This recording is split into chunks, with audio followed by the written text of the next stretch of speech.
പോയല്ലോ. ഒരുപാട് ഉസ്താദന്മാർ ഇതിനെക്കുറിച്ച് പറഞ്ഞു തന്നല്ലോ. അപ്പോഴും എന്റെ ബുദ്ധി വർക്ക് ചെയ്തില്ലല്ലോ. അല്ലാ, എനിക്ക് മനസ്സിലായി ഞാൻ ചാകാൻ പോകുകയാണ്. ഈ സമ്പാദിച്ചത് മുഴുവനും ഉപേക്ഷിച്ചിട്ട് പോകണമെന്ന് എനിക്ക് മനസ്സിലായി.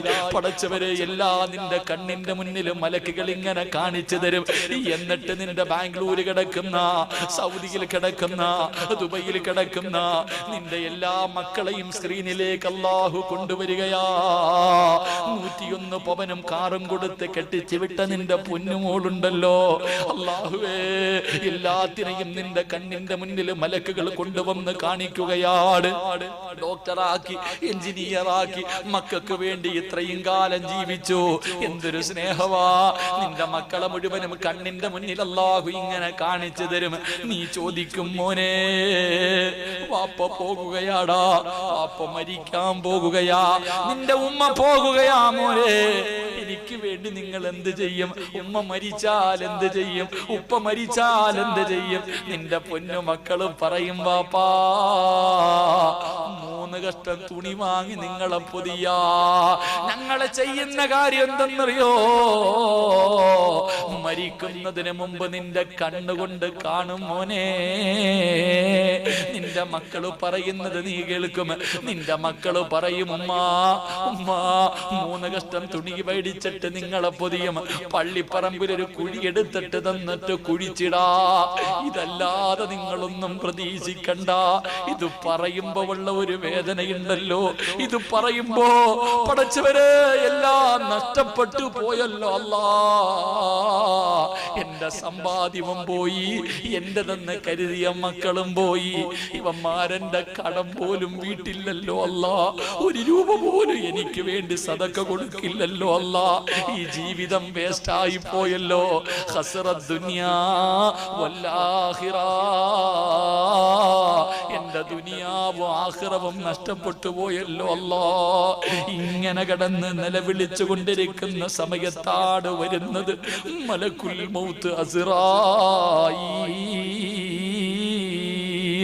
കിടന്ന് മൂത്രമൊഴിക്കും വാപ്പാ. കിടന്നിട്ട് നീ അവിടെ കിടന്ന് മൂത്രിക്കുകയും കാഷ്ടിക്കുകയും ചെയ്യും. അല്ലാഹുവേ, നീ ഞങ്ങളെ കാക്കണേ തമ്പുരാനെ.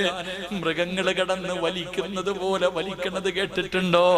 ചിലരൊക്കെ മരിക്കുന്ന സമയത്ത് അല്ലാഹുവേ, മൃഗങ്ങൾ കിടന്ന് മുക്കറയിടുന്നത് പോലെ വലിച്ചിട്ട് മരിക്കുകയാ.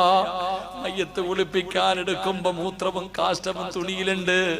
അല്ലാഹുവേ, കണ്ണ് തള്ളി മുഖമെല്ലാം കറുത്തു പേടിച്ച് വിറച്ച് മരിച്ചു കിടക്കുന്ന രംഗം.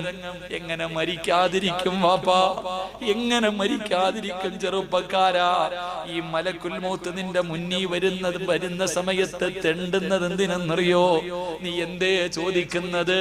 അല്ലാഹുവേ, നിസ്കരിക്കാൻ അവസരം താ എന്നല്ല. അല്ലാഹുവേ,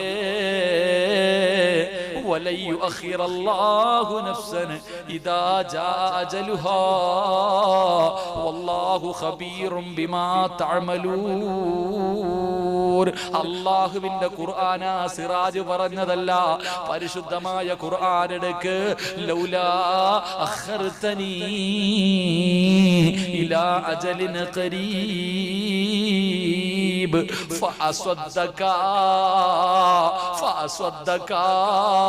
സദഖ ചെയ്യാൻ ഒരവസരം താ അല്ലാ എന്ന് നീ കടന്ന് തെണ്ടുമെന്ന് അല്ലാഹുവിന്റെ ഖുർആൻ പറയുമ്പോ, ഈ സദസ്സിലിരിക്കുന്ന എല്ലാവരോടും എനിക്ക് പറയാറുള്ളത്, സിറാജിന്റെ വാപ്പ പള്ളിപ്പറമ്പിലാ പോയപ്പോ കൊണ്ടുപോയത് ഞങ്ങള് വാങ്ങിക്കൊടുത്ത 3 കഷ്ടം വെള്ള തുണിയാടാ മോനെ. കഫാ ബിൽ മൗതി വായിലാ.